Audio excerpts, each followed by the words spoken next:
একেবারে কেউ নিঃস্ব হয়ে ছেলেপেলে লেখাপড়া করায় বৃদ্ধ বাবার আর্তনাদ শুনে আমার অনুরোধ কি হবে একেবারে সন্তান নিশ্চয় যদি এক নম্বর আপনারা লেখাপড়া করেন? করায় না, 2 নম্বর বৃদ্ধ হইলো বয়সে যে বাবা একটা মাকে স্বপ্ন কষ্ট দেখে না যে দিয়ে ছেলে বড় হইলে ভিড়ও ভালো বড় বড় স্কুলে লেখাপড়া করাইলে ছেলে বাপ মায়ের দেখবে।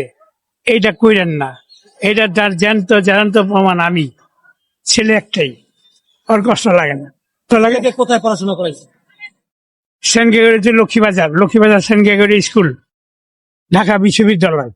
আমার ছেলে বিকাশ ব্যাংকের সিনিয়র অফিসার, এখনো বিয়া শাদী করে নাই। আমি এখন বিয়া শাদী করবো, বিয়া শাদী করে নেই, তারপর পরে দেখা যাবে। মানে জিজ্ঞেস করেন, মানে খারাপ লাগে, মানে আমি রাস্তাতে কাঁদছি, বিভিন্ন জায়গায় গেছি। আমি যদি লেখাপড়া না করাইতাম তাহলে আজকে আমার এই পজিশন হইতো না। বলে যে তুমি লেখাপড়া করাইছো কেন?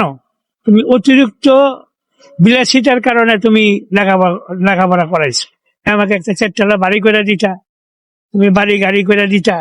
এই 2টা চোখই আমার অন্ধ হয়ে গেছে লগা। অনেক হাতে পায়ে ধুইরা এই চোখটা একদম বাদ। এটা দিয়ে ক্ষতি।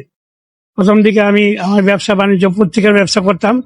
সার্জেন হাট পুলিশ বক্সের সামনে, প্রথম আলো, ডেইলি স্টার, তারপরে এই বিভিন্ন ধরনের পত্রিকা, এখানে 50 বছর ব্যবসা করছি।